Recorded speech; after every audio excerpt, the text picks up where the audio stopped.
l'année dernière, du coup, en rejoignant l'équipe, j'ai pu faire des matchs de Coupe d'Europe. En étant plus jeune, du coup, j'ai intégré les équipes de France jeunes, Tu dis handball ou handball, toi? Parce qu'il y a, il handball. y a des...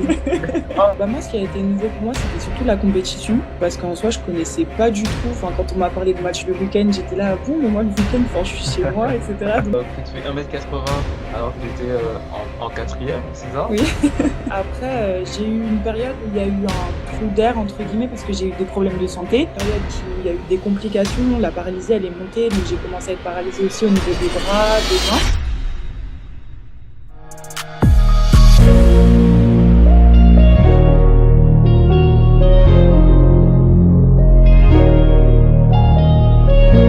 Nice! Hello l'équipe, comment ça va? C'est JN Petit Noir. Oui, maintenant on se connaît. Aujourd'hui on reçoit Emmanuelle Tobor. Emmanuelle Tobor qui est joueuse de handball professionnelle. Voilà. Elle pourra un peu se présenter, dire un peu qui elle est, son parcours dans les grandes lignes, hein. Et après on va voir un peu ce qu'il y a à voir, les choses les plus croustillantes étape par étape. Du coup, Emmanuelle, dis-nous un peu, voilà. Qui es-tu? D'où nous viens-tu? Où es-tu? Voilà, à toi la parole. Déjà, bonjour. Donc, moi, c'est Emmanuelle Tobor. J'ai 21 ans. Donc, comme il a dit, je suis handballeuse professionnelle au Paris 92 à Issy-les-Moulineaux. Du coup, moi, d'origine, je viens de Paris. Je suis de la région parisienne, donc dans le 77. En grande ligne, du coup, j'ai fait mon cursus Pôle Espoir à Châtenay-Malabry. J'ai été en centre de formation à Orléans et là, je suis à Paris. D'accord, très bien.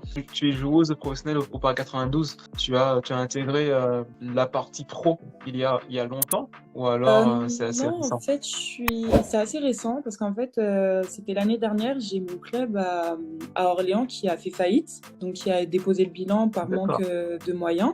Et en fait, j'ai rejoint le club, du coup, c'était l'année dernière, mais en milieu d'année, j'ai dû le rejoindre au mois de février, il me semble, fin février. Et donc, je suis là-bas depuis peu. Ok. Et quelles sont tes plus grandes réalisations dans le handball pro aujourd'hui?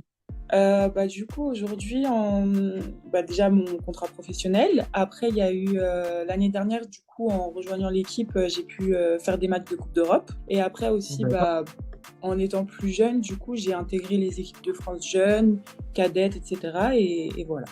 Nice, ça c'était le petit teaser et tout, sur lesquels on va revenir. Voilà, Ça il fallait marche. sortir les mots-clés, équipe de France jeune, etc. Impeccable. Ok. Du coup, Emmanuel, dis-moi, comment as-tu commencé le handball? Pourquoi? Tu dis handball ou handball, toi? Parce qu'il Handball. y a des... Handball, Tu vois, handball. tu vois, tu vois. Ok, ok. On va dire handball. Du coup, Emmanuel, comment as-tu commencé le handball? Ok. Pourquoi le handball? Pourquoi le hand? Ok. Dis-nous tout. Alors moi, c'est vrai que j'ai commencé le hand assez simplement. En fait, j'ai commencé au collège avec l'AS, donc la section sportive. Donc voilà, j'ai commencé là-bas et en fait, j'aimais beaucoup. Après, j'ai ma grande sœur qui en faisait aussi à l'AS, donc on jouait ensemble, donc ça nous plaisait plutôt bien. Et en fait, un jour, elle a décidé de s'inscrire. Je me suis dit, bon, bah allez, je vais la suivre. Et ça s'est fait comme ça, mais c'est vrai que j'avais pas forcément, enfin, je connaissais pas vraiment ce sport. Moi, j'étais juste là parce que ça me faisait, enfin, j'aimais bien. Ça me faisait mon petit divertissement de la semaine quand j'allais du coup jouer en club et puis voilà. Ok. Du coup, tu as commencé du coup au collège, c'était à 10 ans, 11 ans, 12 ans? Ouais, c'était à peu près à 12 ans, je crois que j'ai intégré mon club, j'étais en cinquième. Donc c'est vrai que j'ai commencé assez D'accord. tard le hand, j'avais ouais, 12 ans, 12-13 ans. Ok. Et enfin, qu'est-ce qui a fait qu'à partir de l'AS, donc Ouais. la discipline sportive, tu as ensuite enchaîné sur un club? C'était combien de temps après? C'était Euh, à bah, quelle c- occasion? C'était un an après, un an après. Et en fait, ouais, c'était parce que, tu sais, avec la ville, etc., il y a toujours les associations qui viennent des clubs pour s'inscrire et tout en fonction des enfants qui veulent faire un sport ou autre. Et du coup, moi, c'était à cette Ok. occasion-là, donc du coup, j'en ai profité. J'ai dit à ma mère que je voulais faire du hand. Elle était contente. Je me suis dit, bon, bah, allez, let's go, c'est parti. Très bien, nice. Et comment ça s'est fait ta première saison en club? Ouais. Tu as découvert de nouvelles choses. C'est quoi les choses qui ont été un peu nouvelles pour toi à ce moment-là? Bah, moi, ce qui a été nouveau pour moi, c'était surtout la compétition, parce qu'en soi, je connaissais pas du tout. Enfin, quand on m'a parlé de match le week-end, j'étais là, ah bon, mais moi, le week-end, enfin, je suis chez moi, etc. Donc, ouais, ça m'a Ok. fait bizarre. Je me suis dit, bon, en fait, c'est du sérieux, quoi. Il y a des matchs le week-end, il y a des entraînements 3 fois par semaine, etc. Donc, je me suis dit, bon, bah, en fait, je me suis lancée dans un vrai truc.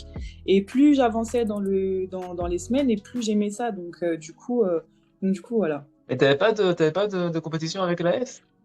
Non, enfin si j'en avais avec l'AS, mais c'était le mercredi après-midi après l'école.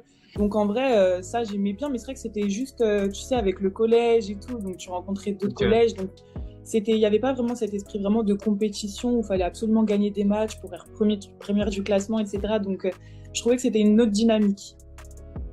D'accord. Et t'as commencé dans quel club d'ailleurs? Moi j'ai commencé à Moissy, enfin à Lieu-Saint-Moissy, du coup ça s'appelait comme ça le club, c'était US Sénart, D'accord. voilà, Ok. dans le club de ma ville. D'accord. Ok. Ok. Bah, écoute, enfin, shout out à ton premier club. Ouais. Ok. Qui t'a entraîné à ce moment-là? C'était une dame qui s'appelait Patricia Monteil. Et donc, c'est elle qui m'a entraînée. C'était mon premier entraîneur. Après, ensuite, j'ai vite changé de club parce que du coup, quand j'ai intégré ma première structure sport-études, bah, en fait, le niveau auquel je jouais n'était plus adapté à la progression que je devais avoir. Donc, après, je suis vite passée à Brie-Comte-Robert dans le 77. Et après, j'ai enchaîné D'accord. à Noisy-le-Grand. Et après, j'ai enchaîné partout ailleurs. Et ouais, moi, tu t'es rapproché de plus en plus de Paris, hein. Oui, c'est ça. C'est ça. Seine-et-Marne, puis à Noisy-le-Grand, c'était en 93. Ouais. Et ensuite, ok. Quand tu parles de sport-études, c'est venu à quel âge, en quelle classe? Et ouais, dis-moi. Alors en fait, il faut savoir que moi, tout a été entre guillemets précipité parce qu'en fait, bon, j'avais un profil intéressant. C'est vrai qu'en cinquième, je faisais déjà 1,80 m et tout, donc niveau Ok. profil pour le hand, c'était hyper intéressant. Et en fait, ce qu'il faut savoir, c'est que bah, dès que je me suis inscrite en club, j'ai été directement sélectionnée dans des sélections pour justement faire tout ce qu'on appelle les comités. Et en fait, les comités, c'est des gens qui viennent, qui font des regroupements de filles, par exemple du 77, vu que j'étais issue du 77, et en fait, qui sélectionnent pour faire une équipe et après faire justement des compétitions. Donc moi, j'ai été vite mise, entre guillemets, dans ce système-là. Et en fait, après, il y a une dame qui est venue me voir en me disant qu'elle était vraiment intéressée par mon profil, que bah, j'étais une joueuse intéressante, parce que bah, du coup, je faisais 1,80 m, j'étais toute fine, enfin voilà, j'étais pas du tout développée pour être sportive de haut niveau, donc au niveau de la marge de progression, il y avait vraiment quelque chose d'intéressant. Et Ouais, je du vois. coup, elle m'a proposé justement de faire du sport, enfin du sport-études, donc je connaissais pas du tout. Donc vraiment pas du tout, quand elle m'a parlé de ça, je comprenais rien du tout. Et en fait, après, donc j'en ai discuté avec ma mère, parce que ma mère, elle travaille dans le milieu sportif, donc elle s'y connaît. Et du coup, bah, en fait, de là, vraiment, tout s'est accéléré. Donc, dès l'année d'après, en fait, j'étais en cinquième, je me suis inscrite dans mon club. Et en quatrième, j'étais en sport-études. Donc, du coup, c'est vrai que tout s'est enchaîné hyper vite. Et depuis la quatrième, bah, je suis dans ça. D'accord, waouh. Parce qu'en fait, là, il y a énormément de choses intéressantes Ouais, à voir. Parce que déjà, j'ai pas relevé, mais en gros, tu as ta grande sœur aussi qui est handballeuse, ok? ouais, Là, que tu fais 1,80 m alors que tu étais en quatrième, c'est ça? oui, Collège, ok. Deuxième chose. Donc, enfin, à mon avis, il y a plus, on va dire, un profil de mannequin que de handballeuse. ouais. Là. Ok. Wow. Il y a plein de choses. Dis-moi, aujourd'hui, tu fais quelle taille, Emmanuel? Aujourd'hui, je fais 1,86 m. 86. Ok. Ouais. Voilà. Parce que par rapport à ça, tu as, enfin, enfin, petite modification, mais tu as peut-être déjà dû être aussi sollicité pour du mannequinat, peut-être. Parce que concrètement, Oui, vu j'ai la déjà taille. été sollicitée, mais c'est vrai qu'après, avec le hand, enfin, à l'heure actuelle, c'était vraiment très compliqué. Mais après, c'est vrai que le mannequinat, c'est vraiment quelque chose qui m'a toujours intéressée. Mais bon, D'accord. franchement, avec le hand, à l'heure d'aujourd'hui, je préfère le hand que ça. Je me dis, c'est peut-être un projet pour plus tard. Mais là, Bien sur, sûr. sur du long terme et court terme, le handball, c'est vraiment ma priorité. Bien sûr, ok, ok. Euh, et donc, par rapport à ton intégration dans les compétitions, dans le Ouais. sport-études, euh, ça s'est présenté à toi de façon assez, comme tu as dit, précipitée. Tu ne t'y Mhm. attendais pas forcément. Ouais. En gros, c'est comme si tout est tombé sur toi, alors que Oui, certains c'est cherchent à tout prix c'est ça. à y aller. Euh, et aussi, ta mère qui travaille dans le sport, elle est dans quelle milieu? Enfin, qu'est-ce qu'elle fait dans le sport, ta mère? En fait, avant, elle était DTN de plusieurs fédérations. Elle a fait la fédération D'accord. d'escrime, ouais, la fédération d'escrime, la fédération de lutte. Et là, à l'heure actuelle, elle travaille au ministère des Sports avec tout ce qui est dragesse, etc. D'accord. Comment elle s'appelle ta mère? Virginie Tobor. Virginie Tobor. Bah, écoutez, on salue Madame Virginie Tobor. D'accord. Ah oui, effectivement. C'est pas n'importe quel poste. Effectivement, Oui, elle a quand même. Elle s'y connaît vraiment en oui. sport-études et dans tout ce qui est. D'accord. Ok, ok. Je pense qu'on aura des plus à le faire passer par rapport à ça. Et est-ce que tu as eu des moments forts dans tes premières compétitions en tant que collégienne, lycéenne? Qu'est-ce qui t'a le plus marqué? Moi, je sais ce qui m'a le plus marqué, c'est vrai que c'était mes premières sélections en équipe de France, jeune et cadette. Parce que du coup, c'est vrai que moi, quand j'ai commencé le hand, je me comparais souvent aux autres, justement. Et c'est vrai que les autres, elles avaient fait du hand depuis qu'elles étaient toutes petites. Moi, je venais juste de commencer, j'avais qu'un an de hand ou 2 ans. Et c'est vrai que je me suis pas vraiment tout de suite sentie à ma place. Parce que, honnêtement, j'étais pas non plus hyper forte. C'est vrai que j'avais juste le gabarit, mais j'étais pas non plus, j'avais pas des aptitudes hyper fortes au handball. Et en fait, quand j'ai été sélectionnée en équipe de France, ça m'a vraiment surprise. Donc j'étais trop contente parce que moi, quand on me dit équipe de France, pour moi, c'était quelque chose d'incroyable et tout. Et voilà, et quand j'ai fait mes premières compétitions, je me suis dit, ah oui, en fait, j'aime vraiment beaucoup et c'est vraiment ce que je veux faire, quoi. Wow, incroyable. C'était à quel âge? J'ai été sélectionnée la première fois, je crois que je devais avoir 15 ans, ouais, 15 ans. Ok. Donc tu étais au lycée, tu étais, on va dire, en seconde. Ouais, c'est ça. Ok. Et c'était quelle compétition? C'était en France, à l'étranger?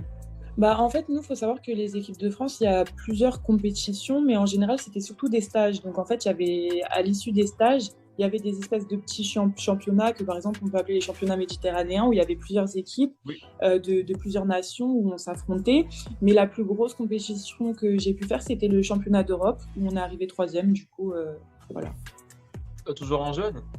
Oui, ça, c'était en équipe de France jeune. D'accord. Et c'était où? Dans quel pays? Si je me souviens pas, il me semble que c'était en Slovénie.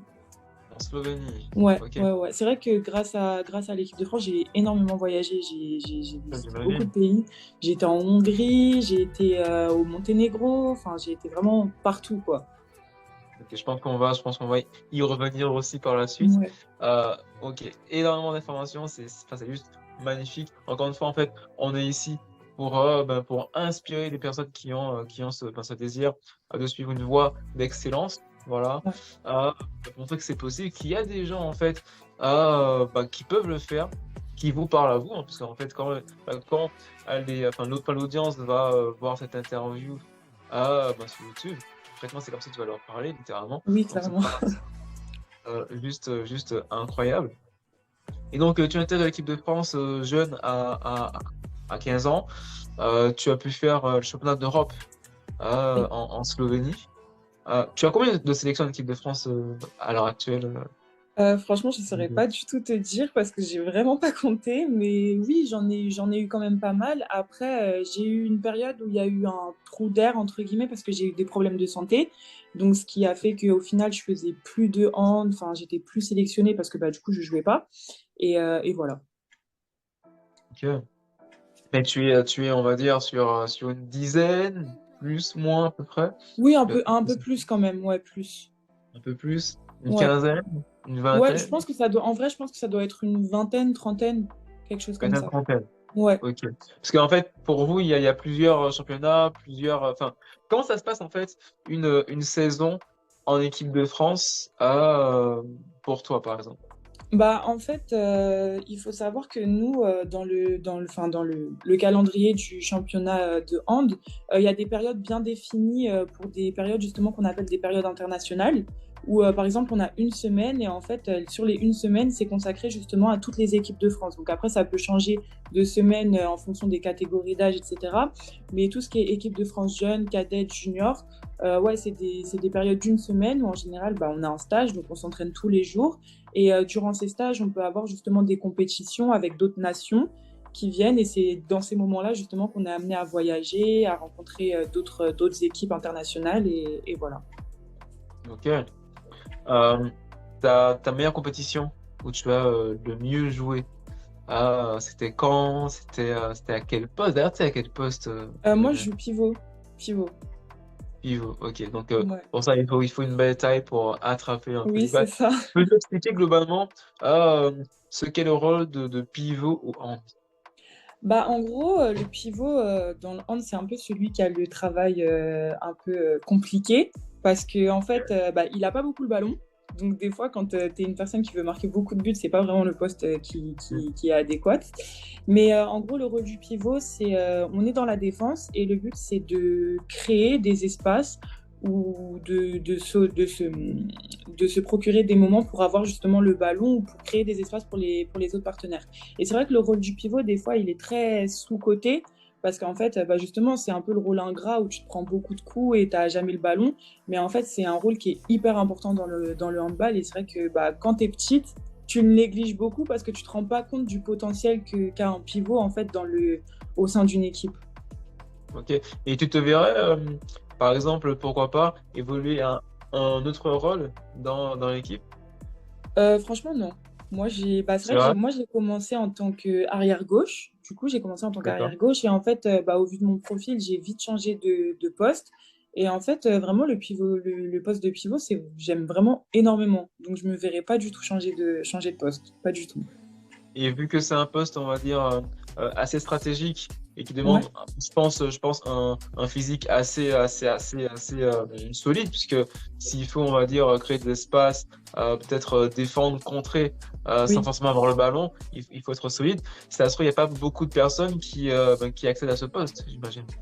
Oui, non, c'est clair. Après, c'est vrai qu'il faut un profil quand même assez particulier. C'est vrai qu'il faut être fort. Enfin, faut être fort physiquement. C'est vrai qu'on va pas demander à un pivot d'avoir le même physique qu'une ailière, par exemple. C'est complètement différent parce que bah, justement, il faut être solide, il faut être gainé, il faut être fléchi sur ses appuis, il faut vraiment être forte.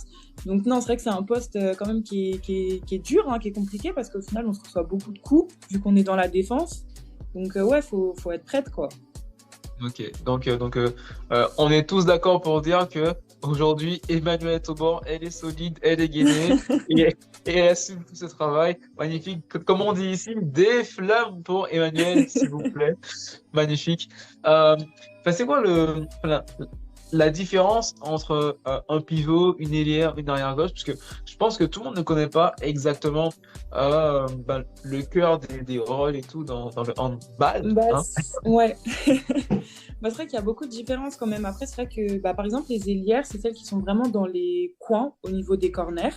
Ok. Les arrières, c'est celles qui sont plutôt sur le côté. Et le demi-centre, en gros, c'est celui qui a le rôle de faire vivre le jeu, les stratégies, etc. C'est lui qui annonce les enclenchements, c'est lui qui prend les décisions, etc. Après, le rôle des arrières, en général, bah, il y a plusieurs profils. C'est des arrières shooteuses, c'est ce qu'on appelle. C'est des arrières qui vont tirer de loin, qui ont en général un bras fort et qui envoient vraiment des grosses sacoches. Après, il peut y avoir des arrières à débordement.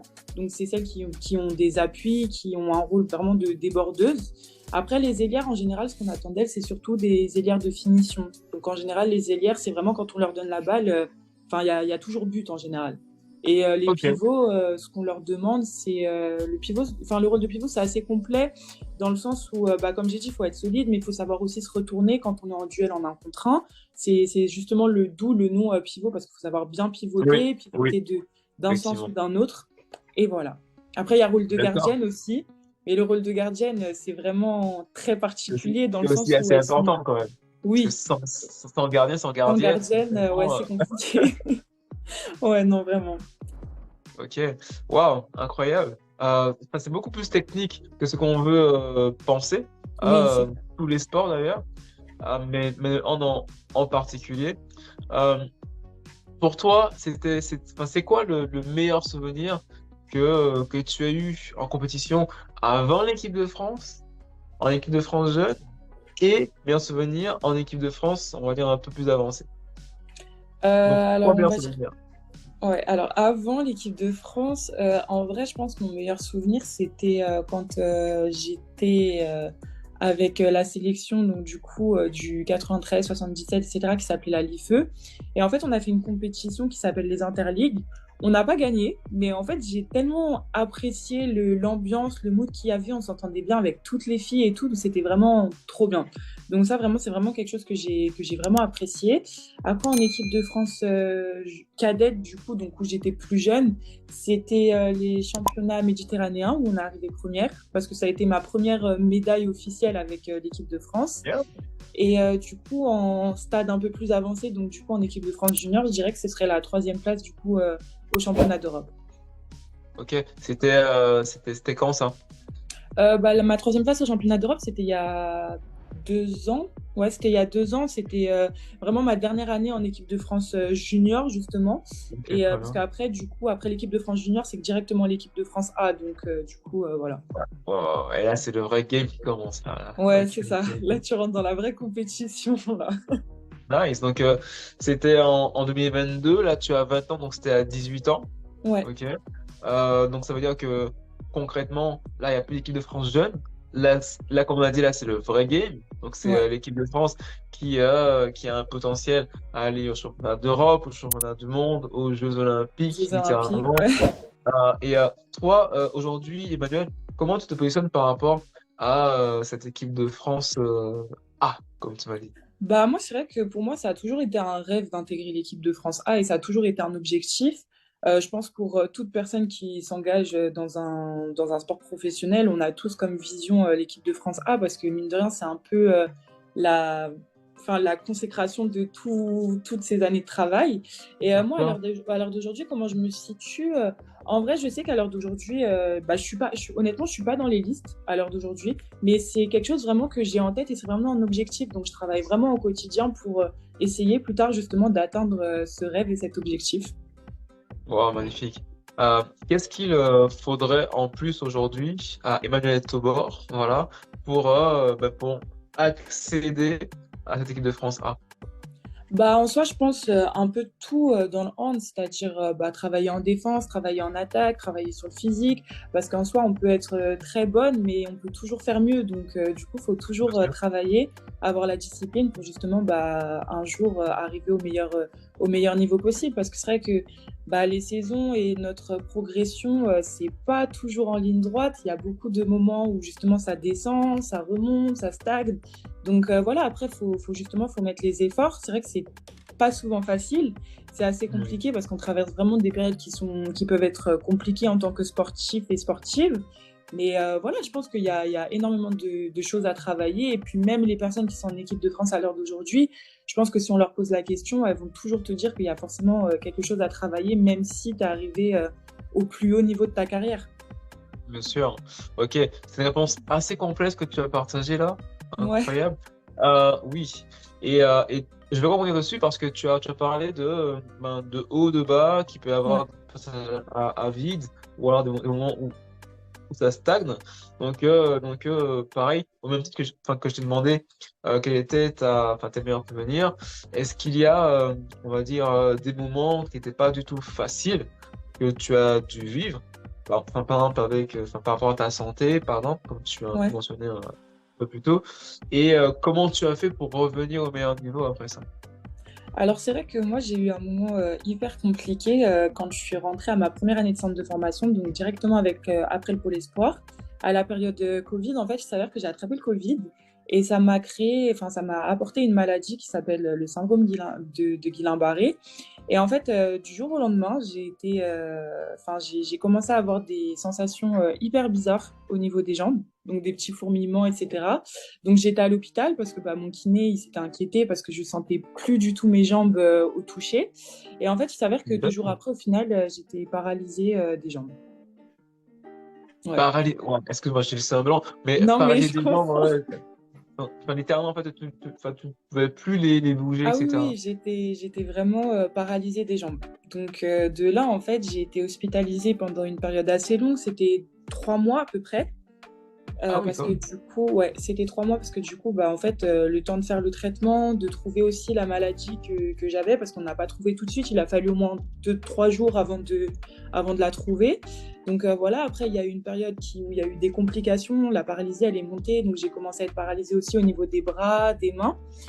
Donc après, j'ai été envoyée en réanimation parce que du coup, bah, on avait peur que mes organes vitaux puissent être paralysés aussi.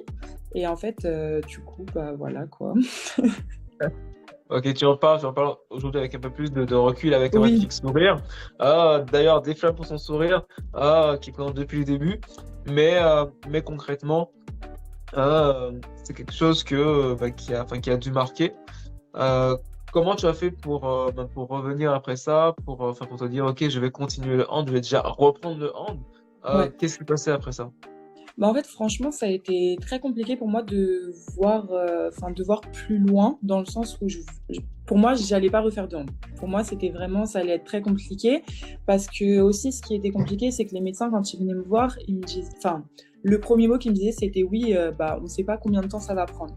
Et c'est vrai qu'en tant que sportif, quand t'as pas de durée dans ton arrêt, c'est dur de te projeter sur du long terme ou sur du court terme. Et ça a été vraiment très compliqué. Et en fait, ils m'ont dit clairement, ils m'ont dit là, à l'heure d'aujourd'hui, bah, tu es sportif de haut niveau, mais pour toi, dans un premier temps, il va falloir réapprendre à marcher. Donc c'est vrai que moi, Oui. quand on m'a dit ça, ça m'a fait un choc, parce que je me suis dit, mais comment ça? Enfin, moi, je pensais, enfin, c'est vrai que quand tu es sportif, tu as 18 ans, du jour au lendemain, tu peux plus marcher. En fait, enfin, c'est une désillusion totale. Tu te dis, mais qu'est-ce que je vais faire alors que bah, dans ta vie, tu faisais que du sport? Tu te dis, mais qu'est-ce qui va m'arriver? Donc après, c'est vrai que ça a pris énormément de temps. Donc il faut passer par plusieurs étapes. Donc déjà, réapprendre à se tenir debout. Parce que mine de rien, en vrai, c'est quelque chose Non, qu'on ne c'est pense vrai. pas. Mais quand tu es paralysé, en fait, c'est quelque chose qui te paraît hyper compliqué. Ça, après, bah, réapprendre à marcher petit à petit. Donc moi, déjà, j'ai commencé à marcher avec des gens donc, qui me tenaient parce que bah, j'arrivais pas à supporter mon corps. Après, je faisais beaucoup de séances de kiné justement pour quand même bouger, ne pas rester non plus alité donc au lit toute la journée. Donc j'avais plusieurs séances de kiné. Mais c'est vrai qu'en fait, je faisais rien de concret parce qu'au final, c'était pas mon corps qui travaillait, c'était vraiment les machines qui m'aidaient à réavoir une aptitude à Mhm. marcher, à faire du vélo, à faire plein de choses, à prendre des objets dans mes doigts, enfin, dans mes mains, parce que les choses me paraissaient Ah, super c'est lourdes, j'arrivais pas à incroyable. tenir un stylo. Ouais. Donc voilà, il y a toutes ces étapes-là. Après, j'ai été dans un centre de rééducation, donc après mes 3 mois d'hospitalisation. Et en fait, bah, je me suis retrouvée à marcher enfin, à d'abord être dans un fauteuil roulant. Donc ça, déjà aussi, ça a été un choc, parce que bah, c'est vrai que, enfin, voilà, comme je dis, j'avais 18 ans, enfin, Bien il y sûr. a 3 mois de ça, j'étais en train de courir sur un terrain, et là, quand je suis dans un fauteuil roulant, c'est vrai que c'est assez compliqué. Après, il y a eu la phase aussi où je devais marcher avec un déambulateur, donc ça aussi, ça a été hyper compliqué, parce que limite un peu plus compliqué que le fauteuil roulant, parce qu'en fait, j'avais vraiment le sentiment de pas être maître de mon corps et vraiment de subir tout ce qui se passait, en fait. Et après, il y a eu la phase où justement, j'ai commencé à réapprendre à marcher, où j'arrivais à marcher. Et là, ça a vraiment été un Elle est soulagement, bien, ça. quoi. Ouais, Waouh, incroyable, incroyable. Et je pense que dans ta construction, c'est quand même quelque chose d'assez marquant ouais, euh, de vivre ça, on va dire, assez jeune. Ça doit rendre humble, j'imagine, c'est clair. euh, face à la vie, face à ce enfin, humble aussi, on va dire, je sais pas, en gratitude, de se dire, ah ben tiens, j'ai un corps, merci pour le corps. Ah oui, non, mais J'ai vraiment, des muscles qui fonctionnent, merci pour ça. C'est, bah, à mon avis, ça a dû te forger aussi un caractère, de la persévérance. bah, c'est vrai qu'honnêtement, enfin, après cette épreuve, j'ai plus du tout été la même Emmanuelle, parce qu'en fait, bah, déjà niveau mental, ça a été vraiment très très compliqué. Et c'est vrai que bah, des fois, enfin moi je sais que j'ai voulu arrêter le hand, je me suis dit je vais jamais y arriver, ça va être impossible. Enfin là, je j'arrive pas à marcher, je tiens pas debout. Et c'est vrai que de me voir dans cet état-là, franchement, ça a vraiment été un choc émotionnel, mais aussi un choc physique, parce que du coup, je me suis dit en fait, là, je sais pas comment je vais faire, quoi. Même si on me dit que tu vas réussir à reprendre le sport plus tard, mais ce sera jamais du sport de haut niveau. Il y avait toujours ce petit truc où de me dire, en fait, le hand, c'est mort, quoi. Et c'est vrai qu'à l'heure d'aujourd'hui, bah, enfin, honnêtement, je remercie vraiment toutes les personnes qui m'ont suivi durant cette période parce que sans eux, bah, franchement, j'y serais jamais arrivée. Il y a eu aussi un gros soutien émotionnel de la part de ma famille, de mes amis, et ça aussi, ça m'a vraiment énormément aidé parce que c'est vrai que, enfin, au final, quand tu vois les gens, c'est bien parce qu'il y a beaucoup de personnes qui venaient me voir à l'hôpital pour justement me soutenir et tout, mais c'est vrai que quand ils partent, bah, c'est toi toute seule dans ton lit avec tes jambes qui fonctionnent pas, tu C'est vois. vrai, Donc, c'est vrai. c'est assez compliqué. Mais c'est vrai que maintenant, j'ai vraiment une autre vision sur la vie en elle-même en général. Et c'est vrai qu'avant, j'étais vraiment là à me dire, oui, de toute façon, le hand, je vais tout faire pour y arriver. Franchement, même si je suis blessée, c'est pas grave. Si j'ai mal quelque part, c'est pas grave, je vais continuer à jouer. Et c'est vrai que là, maintenant, j'ai pris beaucoup plus de recul sur ça. Et c'est vrai que maintenant, bah, j'écoute beaucoup mon corps et je suis moins dans ouais, mais il faut que je joue quand même, il faut que j'ai des Ouais, ouais, résultats, ouais. etc. Je suis vraiment à l'écoute de mon corps, à me dire, oui, si j'ai une petite douleur ou s'il y a quelque chose qui va pas, faut que je me soigne, faut que je me prenne en main parce que c'est vrai qu'en fait, bah, en fait, tout peut se terminer du jour au lendemain sans qu'on ait la main dessus, en fait. Et c'est vrai que quand tu es sportif, c'est quelque chose que tu réalises pas, en tout cas quand tu es jeune, quoi. Et tu penses que cette expérience peut faire de toi une Emmanuelle qui sera beaucoup plus forte que les autres aujourd'hui et à l'avenir? Ah oui, complètement, complètement. Bah, parce que enfin, moi en tout cas, je pense que je suis passée par des étapes par où d'autres personnes ne sont pas du tout passées. Et c'est vrai que, enfin, quand tu compares à une personne qui s'est blessée, par exemple, une blessure toute bête, par exemple les ligaments croisés, c'est quelque chose pour un sportif, c'est une blessure hyper grave. Parce que tu t'arrêtes pendant une longue période, tu as 6 mois, ensuite il faut se refaire, etc. Donc c'est le même combat parce qu'il faut se remettre de la blessure, mais psychologiquement, je pense que ça t'atteint pas forcément de la même manière parce que tu sais que à la finalité de la chose, tu vas pouvoir recommencer à jouer. Tu vas pouvoir rejouer à un niveau qui est excellent parce qu'il y a des sportifs à l'heure d'aujourd'hui qui se sont fait les ligaments croisés et qui jouent très bien, qui sont en équipe de France. Enfin, moi, j'en connais plein.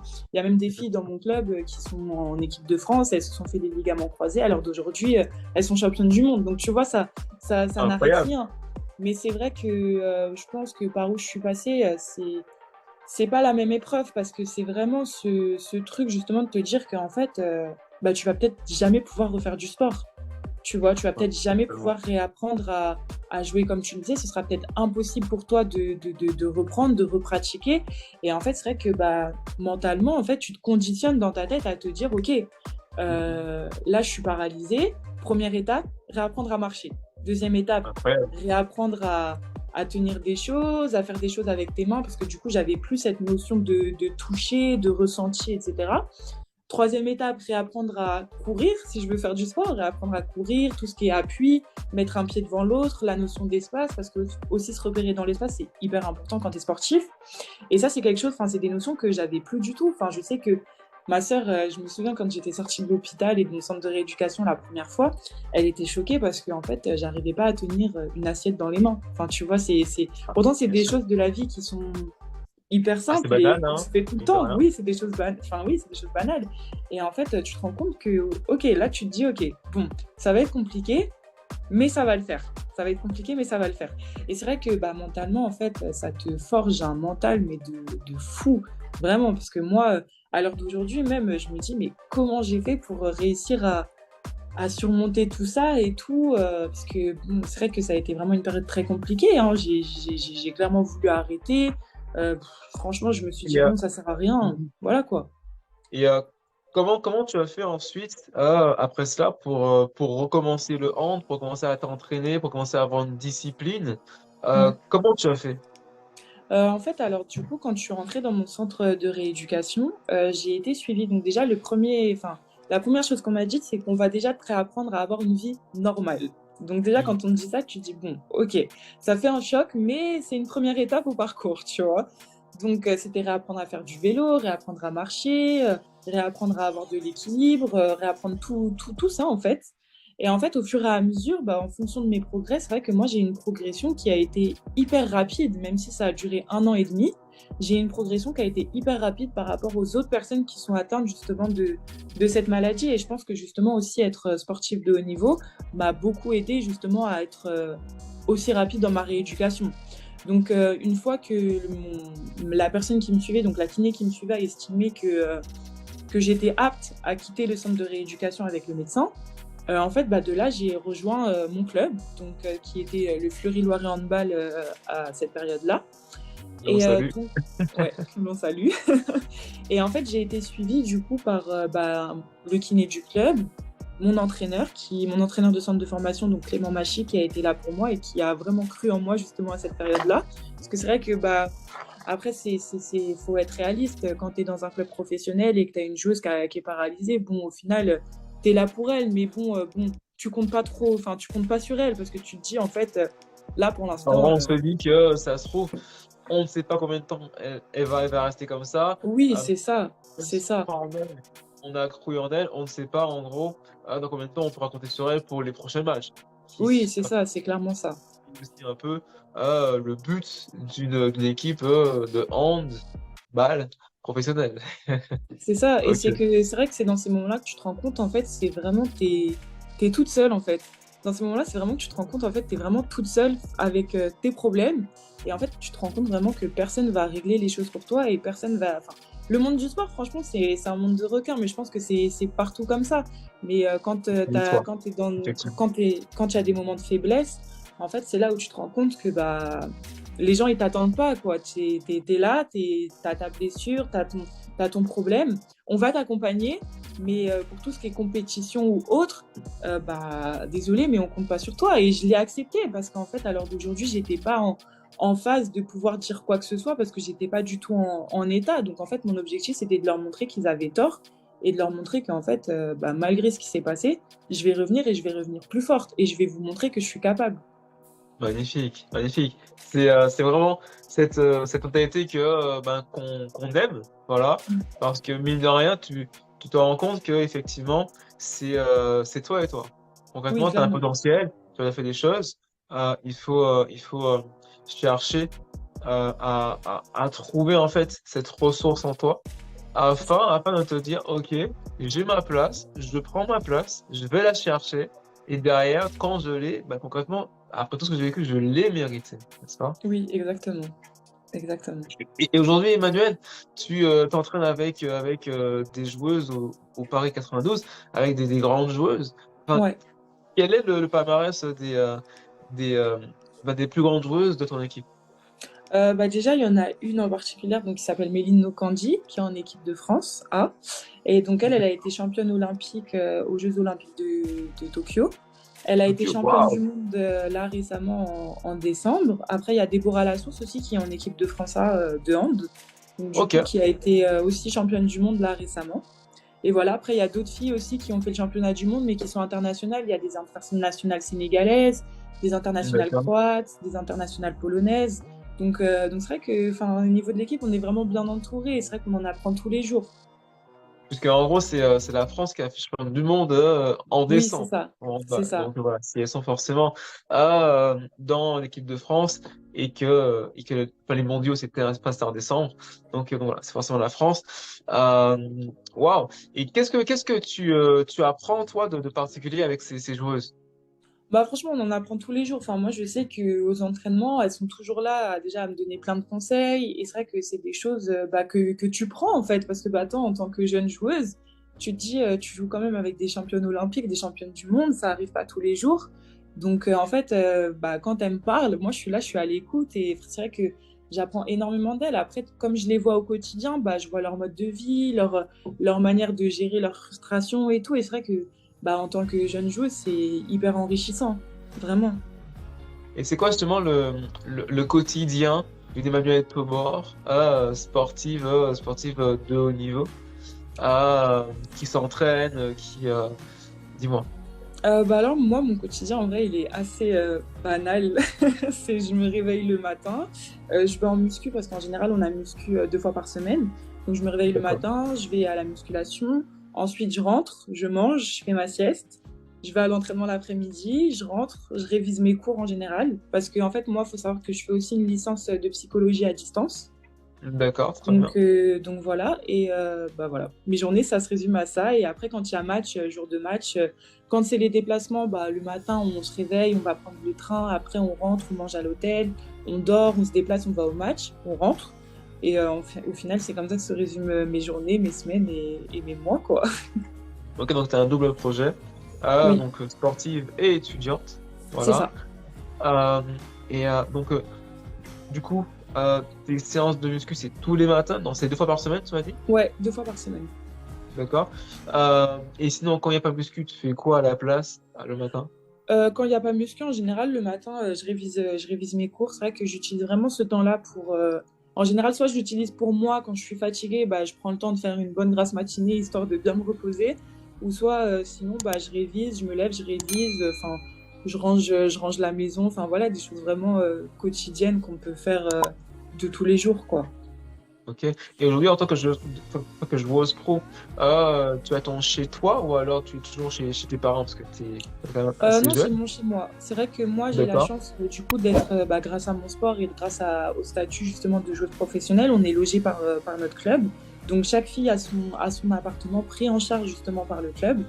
Et voilà, donc là j'ai mon chez moi et je suis plus. Après, c'est vrai que moi j'ai quitté le domicile familial hyper tôt. J'ai quitté le domicile familial, j'avais 14 ans. Donc depuis que j'ai 14 ans, je suis plus chez mes parents en fait. Donc ça fait maintenant 6 ans Ouais, que en gros tu vis en gros au rythme du sport-études. c'est ça. Euh, ok. Et, euh, et ça fait quoi du coup d'être on va dire indépendante assez jeune, d'être on va dire pas coupée mais euh, de couper le cordon on va dire avec les parents aussitôt. Bah, honnêtement, moi, j'ai pas eu de grandes difficultés. C'est vrai que j'ai toujours été, depuis mon plus jeune âge, j'ai toujours été hyper indépendante, hyper. Enfin, je fais mes affaires, voilà, je préviens ma mère et tout et tout. Mais c'est vrai que moi, d'avoir coupé le cordon et d'être partie de la maison, ça m'a pas du tout fait un choc ou j'ai pas eu de changement. Au contraire, j'étais hyper contente. Enfin, moi, j'allais découvrir l'internat, j'allais rencontrer des nouvelles personnes. Enfin, pour moi, c'était vraiment un changement que j'ai beaucoup apprécié. Et moi, c'est vrai que je suis une personne, j'ai pas du tout peur d'aller voir ailleurs. Donc, si demain je dois partir à l'étranger parce que j'ai un club à l'étranger, c'est vrai que j'aurais pas du tout de soucis ou de problèmes à y aller. Et c'est vrai que ça peut être compliqué d'une personne à une autre. Il y a des personnes là, pour qui ça va être hyper compliqué de quitter justement le domicile familial. Mais je sais que moi, sur ça, franchement, j'ai eu aucun souci et que l'indépendance que j'ai actuellement, je le vis hyper bien. Nice. C'est quoi pour toi une carrière idéale selon toi? Moi, pour moi, une carrière idéale, je pense que c'est quand tu remplis vraiment tous les objectifs que tu t'étais fixés et que tu as pu voir ailleurs aussi si tu as eu besoin de voir ailleurs. Moi, je sais que pour moi, ma carrière idéale, ce serait aussi de partir à l'étranger parce que je pense que c'est une expérience incroyable qu'il faut vivre quand tu es sportif.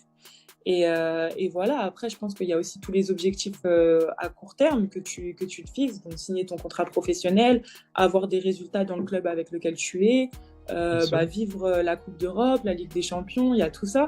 Et oui, comme j'ai dit, partir à l'étranger, parce que pour moi, partir à l'étranger, c'est une expérience qu'il faut absolument vivre. À mon avis, ça doit être incroyable et hyper enrichissant en tant que sportif et sportive. Incroyable. Ce serait quoi alors, si tu avais un club, genre en gros, ce serait ton club idéal. En Mon club France ou pas idéal, en France, ouais, ouais. ouais. Euh, Ouais, Franchement, honnêtement, je ne saurais même pas te répondre parce que c'est vrai que j'ai pas énormément de club idéal. En vrai, je pense que c'est en fonction des objectifs que je me lance. Parce qu'en soi, c'est vrai que moi, mon objectif, c'est d'avoir un club qui joue la Ligue des Champions, qui évolue au plus haut niveau qu'on peut espérer. Et à l'heure d'aujourd'hui, en tout cas en France, le club qui a cette vision et qui a ces objectifs, c'est Metz. C'est Metz Handball. ok. Donc, du coup, voilà. Après, à l'étranger, il y en a plein d'autres, hein. Mais du coup, voilà. Ouais, franchement, là, à l'heure actuelle, mon club idéal, je sais pas. Ok, ok, ok, ok. Ce serait quoi? Ce serait quoi ta, ton parcours idéal en équipe de France A? Mon parcours idéal, bah, déjà d'être sélectionné. Parce que Ok, premièrement, mine pour de rien, commencer. c'est. Ouais, pour mine de rien, pour être en équipe de France, il faut déjà être sélectionné. Après, je pense bah, vivre les compétitions internationales, donc tout ce qui est championnat d'Europe, championnat du monde, les Jeux Olympiques. Et je pense que les Jeux Olympiques aussi, c'est vraiment un objectif premier, en tout cas pour moi, parce que pour moi, c'est vraiment une consécration de tous les efforts. Enfin, c'est magnifique. Tu penses pouvoir faire les Jeux Olympiques à partir de quelle année? Est-ce que 2024 est envisageable ou alors ce sera plutôt à partir de 2028 à Los Angeles? Non, je pense que 2024, à l'heure d'aujourd'hui, enfin, c'est même pas, je pense, c'est sûr, c'est pas du tout envisageable parce que je suis pas du tout sur les listes. Mais 2028, en tout cas, c'est un objectif et je vais travailler pour potentiellement être sélectionnée et pouvoir vivre cette compétition. En 2028, tu auras 24 ans. Ouais, Donc, limite, on peut aussi imaginer 2032 à oui, 28 ans, clairement, même 2036. Ah, peut-être, ça fera combien? si Ça on va fera beaucoup, hein. 32 ans? Ouais, Ouais, concrètement. Ça peut être super sympa. Super sympa. oui, clairement. Enfin, tu penses faire combien de JO euh, et aller jusqu'à quel âge dans ta carrière de sportive pro? Alors franchement, honnêtement, dans ma carrière de sportif pro, je sais pas du tout vers quel âge, mais c'est vrai que j'aimerais aller jusqu'au maximum que je puisse aller, tu vois. Après, Ok, bah, il y a forcément, faudra aussi écouter son corps. Si un jour mon corps il me dit forcément. stop, je vais stopper parce que c'est vrai que je veux pas non plus que ça impacte enfin ma vie future, tu vois. Donc honnêtement, j'aimerais aller vraiment le plus loin que je puisse aller en termes d'années d'âge, tu vois. Je saurais pas te dire, parce que si ça se trouve, à 25 ans, au final, je vais te dire, bon, bah, en fait, ça me plaît plus, j'ai plus envie et j'ai envie d'aller voir autre chose, tu vois. Ou Ok. sinon, au contraire, je vais dire, ah non, j'y vais, je fonce et j'y vais jusqu'à 30, 31, 32. Enfin, honnêtement, je sais pas. Je verrai. Je vois. Nice. Ok.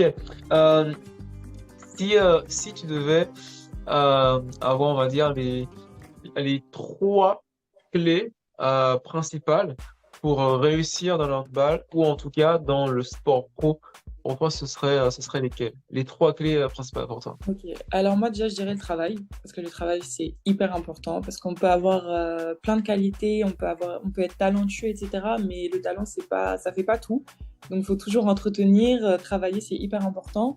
Je dirais la discipline aussi, parce que c'est vrai que quand t'es pas discipliné, bah, tu peux vite t'égarer, tu peux vite te perdre. Et aussi, enfin moi pour moi aussi au fur et à mesure des années, moi je dirais aussi la motivation et la détermination. Parce que c'est quelque Ok. chose, quand t'es pas motivé et quand t'es pas déterminé, tu peux vite te perdre aussi. Et c'est vrai que tu as vite tendance à perdre de vue tes objectifs et t'éparpiller un peu. Donc moi, ce serait vraiment les trois clés principales pour moi. Est-ce que ta sœur te motive au quotidien pour te dépasser? Bah franchement, oui. Après, c'est vrai que ma sœur, tu vois, elle a commencé le hand, mais là, à l'heure d'aujourd'hui, elle est plus du tout sportive. C'est qu'elle a Ok. complètement arrêté. Donc là, elle est vraiment dans les études. Mais après, il y a mon petit frère qui, lui, est en centre de formation de foot. Et c'est vrai D'accord, que incroyable. ouais, une famille assez sportive. Ok.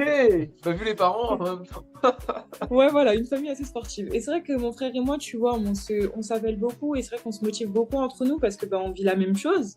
On vit Ouais, la même chose, on vit les mêmes problématiques, les mêmes soucis, tu vois. Donc c'est vrai qu'on se motive énormément. Après, je sais que ma source de motivation première, c'est ma mère, tu vois. Ma mère, elle m'a beaucoup inspirée depuis que je suis petite. Ça a vraiment été vraiment un modèle pour moi, tu vois, quand je vois la détermination qu'elle a, tu vois, dans son travail, toute l'énergie qu'elle y met. Et puis, tu vois, elle est toujours là motivée à me dire que c'est pas grave. Aujourd'hui, ça va pas, mais demain, en fait, il y aura toujours mieux, tu vois. Donc, bien franchement, sûr. sans elle, je pense que ça aurait été très compliqué. Ok. Bah, écoute, bonjour à madame Oui, maman, hein. Ok. Ton frère, du coup, il est en CFA oui, c'est pour le ça. sport, enfin pour le Ouais. foot, pardon. Euh, enfin, il a quel âge? Il est dans quel club? Mon frère, alors d'aujourd'hui, il a 18 ans et il est à Châteauroux. Châteauroux. Ok, Ouais. nice. Nickel. Bah, écoute, on va suivre ça, on va dire de loin un peu, parce que à mon avis, voilà. Je pense qu'il y a peut-être enfin, des inspirations, des émulations qui sont créées par rapport aux parents, par rapport à toi, par Oui, c'est rapport clair. à, C'est clair. à sa famille. Une question qu'on me pose souvent, qu'on pose aux sportifs quand ils sont pro, si c'est pas indiscret, tu touches combien par ton club sur ton contrat pro? En fait, Si honnêtement, bien ça sûr, tu peut. peux en parler. Oui, oui, oui, non, il n'y a pas de souci. En fait, ça peut varier d'une joueuse à une autre en fonction des résultats aussi sportifs qu'elle a. Tu vois, par exemple, enfin, des joueuses qui sont championnes du monde, championnes olympiques vont gagner beaucoup plus ou un peu plus que des joueuses qui viennent d'avoir leur premier contrat professionnel, tu vois. Et moi, je sais que quand tu as ton premier contrat professionnel, donc ce qui est mon cas, tu touches en général un peu plus que le SMIC ou le SMIC, tu vois. C'est vraiment le salaire d'une première joueuse qui sort de centre de formation.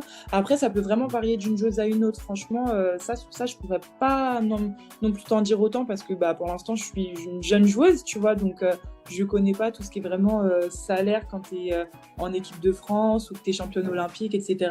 Donc voilà. Et tu penses que aujourd'hui, les, euh, les réseaux sont partie prenante, on va dire, du quotidien des sportifs, des sportives aujourd'hui. On constate parfois que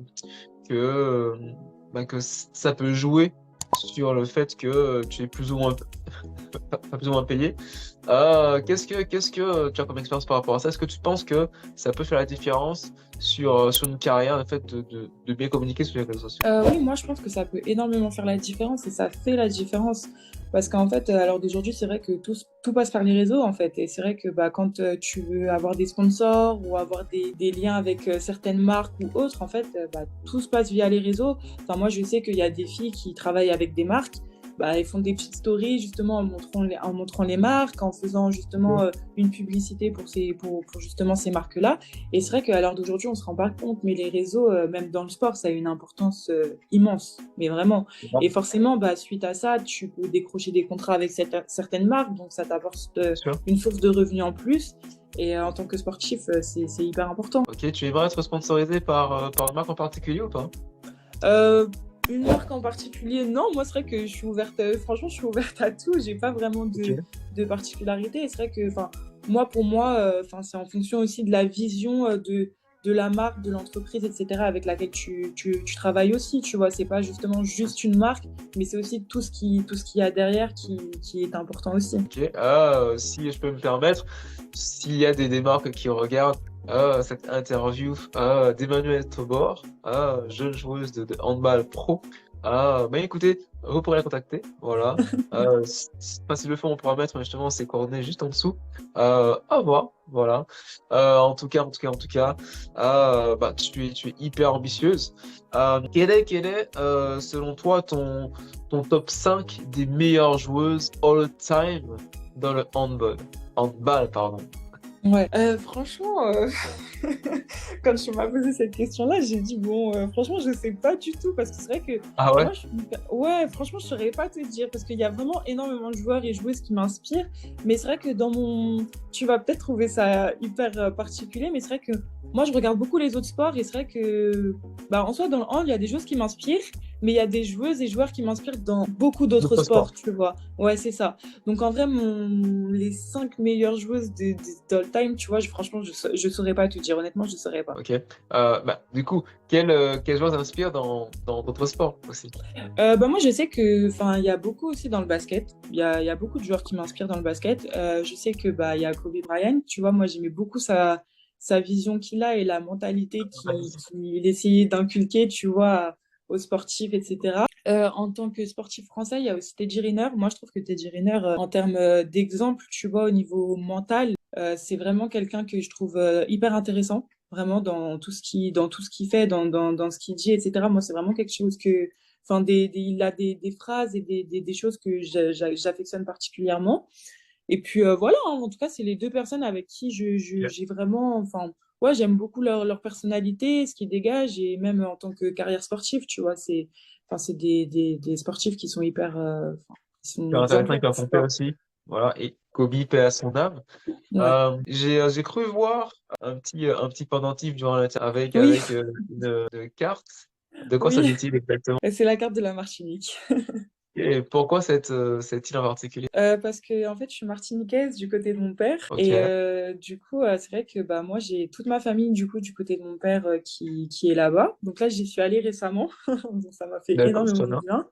Et ouais, c'est Oui, vrai que bah, enfin, c'est venir des îles. Moi, pour moi, c'est aussi une grande fierté, hein. Enfin, moi, quand je dis que je suis martiniquaise, je suis hyper contente de le dire. Tu vois, c'est trop bien bien sûr. parce que c'est vrai que, enfin, là-bas, tu vois, je trouve que le sport, il est pas non plus hyper bien représenté dans le sens où, bah, quand tu nais en Martinique ou dans les îles, que ce soit en Guadeloupe ou autre, c'est vrai que quand tu veux devenir sportif de haut niveau, c'est beaucoup plus compliqué que des personnes qui sont nées en France. Et c'est vrai que bah, c'est important de le souligner et c'est important aussi de le mettre en vision. Et voilà quoi, moi quand on me dit qu'il y a des sportifs qui sont médaillés et qui viennent des îles, enfin, je suis hyper fière parce que ça Bien représente sûr. bien justement notre communauté et c'est incroyable. Ok, ok, ok, nice. Ça a l'air dans cette magnifique île de la Martinique, hein. Ouais. Euh, ok. Tu penses que tes origines, que ta culture, t'aident aussi aujourd'hui dans ton parcours de sportif de haut niveau? Oui, clairement, clairement. Enfin, moi, je sais que là, par exemple, quand j'y suis allée récemment, je parlais avec ma tante, parce que ma tante aussi, elle était sportive, etc. Elle faisait de l'escrime. Voilà, donc comme on Mais vivait dans la famille et tout, ouais, oui, famille voilà, c'est Thomas. vrai que moi, je suis issue d'une famille assez sportive quand même. Et non, mais c'est vrai que bah, j'en parle beaucoup avec elle. Et en soi, c'est vrai que le sport, c'est vraiment quelque chose qui est au sein de la Martinique. En tout cas, enfin, moi, je sais quand j'y vais, enfin, il y a beaucoup en tout cas, dans le handball, il y a beaucoup de gens qui pratiquent le handball. J'ai fait énormément de rencontres en Martinique grâce à ça. Et c'est vrai que bah, dans la culture, moi, ça me sert énormément, vraiment. Bien sûr, bien sûr, bien sûr. Tu es quelle commune si c'est pas indiscret? Moi, je viens d'un peu partout, en fait, tu vois. Il y a mes grands-parents qui sont du Lamentin. Après, j'ai de la famille aussi à Sainte-Thérèse. Enfin, il y a un peu, c'est un peu partout. Plus sur le centre, du coup, la montagne pour Oui, le c'est coup. ça. Ok, ok, ok, c'est bon. On va voir si je marque. Ok. Je pense que ça s'entend un peu dans mon accent. Oui. Ok, c'est qu'on va dire ça. Ok. Ok. Quel est ton objet le plus utilisé au quotidien? Alors, déjà, il y a mon téléphone. Ok. Mon Pourquoi? téléphone. Et en vrai, bah, la balle de hand, parce que bah, je Ah l'utilise bah tous les oui, jours. Donc, évidemment, voilà. évidemment. Tu utilises ta balle, en fait, la balle de hand par rapport au foot, au basket, elle est plus petite. Est-ce que tu t'amuses des fois à lancer ta balle et tout dans ton appartement ou alors, je sais pas, Ouais, franchement, ça, pour le non, quotidien? honnêtement, ça m'arrive, hein. Je sais que des fois, enfin, je vais être sur le canapé, je regarde la télé, je la touche, tu vois, je fais des petites passes et tout. Enfin, ouais, ça Incroyable, m'arrive. incroyable. Parce que je sais pas si tu connais Olivier Tom, c'est un dessin animé et tout où tu cours des kilomètres sur un terrain pendant plusieurs épisodes et tout. Et concrètement, tu vois littéralement que que les joueurs en gros ont une relation particulière avec leur ballon. Tu vois, comme Oui, si c'est ils clair. leur parlent, comme si c'est un peu quelque chose qui t'arrive aussi. Genre en gros, Ouais, bah c'est vrai que je sais que moi, même quand je suis à l'entraînement, tu sais, même quand je vois toutes les autres filles, tu vois, bah déjà on a notre balle à nous, tu vois. ouais. Ah, c'est Donc incroyable voilà, il y a ça. marqué notre prénom, notre numéro et tout. Donc c'est vrai, tu vois, on est toujours là à chercher, elle est où ma balle, elle est où ma balle. Et en fait, Ouais, c'est vrai que quand tu l'as dans les mains, tu es toujours obligé de, tu sais, faire quelque chose avec, la toucher, faire c'est des petits incroyable. trucs avec ton poignet, la lancer. C'est vrai que je pense que t'as quand même une relation particulière avec l'objet qui te sert de travail, tu vois, ton objet Tu vois, quotidien. c'est incroyable. Je pense que c'est important pour vraiment faire un avec bah, justement Oui, clairement, clairement. avec l'objet ballon. Et aussi, je pense que il y a une part, on va dire, d'immatériel, d'invisible dans notre profession. Je dis ça et tout, je pense que tu en sais plus que moi. Non, mais oui, moi, je suis d'accord avec toi. Enfin, je sais que, par exemple, tu vois, à mon poste, en fait, moi, mon rôle clé, déjà, c'est d'attraper mes ballons. Tu vois, donc, en général, il faut attraper les ballons à une main, à deux mains, ça dépend dans la position dans laquelle tu es. Et c'est vrai qu'en fait, tu es obligé d'avoir cette relation particulière avec ton ballon. Tu sais rien qu'au terme du toucher pour savoir bah, comment attraper la balle, quelle est la position préférée, tu vois. Enfin, il y a tout ça qui Ok. rentre en jeu. Et c'est vrai que moi, quand je travaille enfin, je fais du spé, donc je travaille spécifiquement à mon poste avec mon entraîneur, bah, on a souvent justement ce petit travail avant de commencer, de relationnel, à faire des passes, à attraper les ballons avec une main, à faire des petits exercices sur le mur pour vraiment bah, Ah, te faire qu'un avec la balle, quoi. je pense qu'il y a encore pas mal de choses qu'on peut voir ensemble, de questions à poser. Par exemple, comment se passe un entraînement Ouais, euh, en pro. Après, je sais pas si on a le temps. À mon avis, pas trop trop. Ça se trouve, on pourra faire peut-être une partie 2. ouais, Je ne sais avec pas. plaisir. À voir. Ok. Petite question. Si tu devais choisir un nom, un chiffre, pardon, entre un et 5, tu choisirais quel chiffre, Emmanuel? Je choisirais le 4. Le 4 pour le 4 en particulier. Franchement, je saurais pas te dire. Je pense que c'est un peu aussi parce que bah, quand j'étais à la maison, tu vois, genre on était quatre, mon frère, ma mère, ma soeur et moi, tu vois. Enfin, je pense que c'est un peu un chiffre D'accord. indicatif, mais ouais, je sais pas, le 4. Ok, ok, ok, ok. Donc, je pense qu'à mon avis, ça répond un peu à la petite question suivante. Si tu devais partir quelque part sur Terre enfin, pendant 4 semaines et avec 4 personnes, tu partirais avec qui? Enfin, où et avec qui? Bah, en soi, je pense que je partirai en vacances, à la plage, au soleil, tu vois, pour bien profiter. Et je partirai avec ma famille, ma soeur, mon frère, ma soeur et ma mère et moi. Ok. Alors, 3 personnes. Avec une quatrième, du Et coup? mon père. Ou mon copain. Ça dépend. Ok, ok, ok. À choisir. Ok, ok. À choisir. Nice. Et pour conclure, quel message tu aurais à partager on va dire, Emmanuel quand elle avait 14 ans, si tu devais te conseiller à l'époque? Alors honnêtement, franchement, je lui dirais de toujours croire en elle et de pas forcément écouter les gens et de faire vraiment les choses pour elle. Parce que c'est vrai que quand tu es jeune et que tu es sportive, tu veux rendre fier les gens, tu veux rendre fier ta famille, tu veux rendre fier plein de monde. Mais en fait, c'est vrai que tu as tendance à énormément à t'oublier et que le plus important, c'est de penser à soi et de faire les choses pour soi et le faire avec plaisir. Magnifique, joli mot de la fin d'Emmanuel Tobor. Ça se trouve, on pourra te retrouver Ouais. sur des réseaux, puisque a priori les réseaux Mhm. c'est important. Où peut-on te retrouver en particulier? En vrai, on peut me retrouver sur mon Insta. Donc, bon, il est assez compliqué. C'est arrobase tiré du bas emn2l point tiré du bas. D'accord, je pense qu'on va l'écrire simplement Ouais, ce sera plus simple. à l'écran, ce sera plus simple. Donc, franchement, merci Emmanuel. Avec Emmanuel plaisir. Tobor, joueuse pro au Paris 92. Pensez à bien vous abonner à la chaîne YouTube JN Crétinoir, voilà, sur laquelle justement on va partager justement les autres interviews Road to Paris 2024. On va essayer de sortir tout ça avant les JO, avant août, voilà. Là, on est à, je crois, 12 épisodes déjà enregistrés. On va enchaîner, ok. Abonnez-vous aussi sur mes réseaux, IAM, JN, quasiment sur Instagram. Voilà, c'est le seul que je partage.